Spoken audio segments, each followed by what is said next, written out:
bahay kanina na inalis mula sa timba kasi binenta sa akin. Kita niyo marami pa mga bubuyog yan.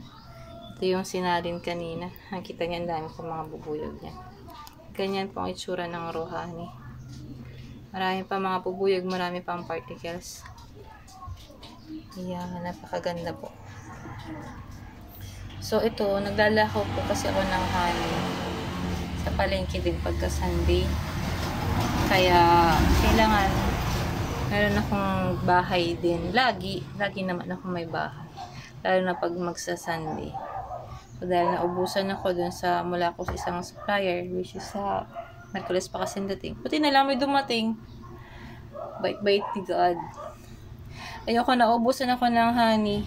Kasi malakas na po ako sa honey. So, ito. Napakaganda po. Maamoy na maamoy. Orig na irig. Marami dito sa Bicol nagbebenta rin ng peke. Kaya maingat po ako pagdating sa supplier.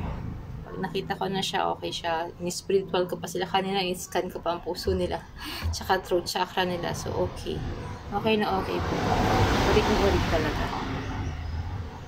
Yan. Honest ang supplier nito. So, dalawa na ang supplier natin. Hindi na tayo magkakaubusan. Salamat po.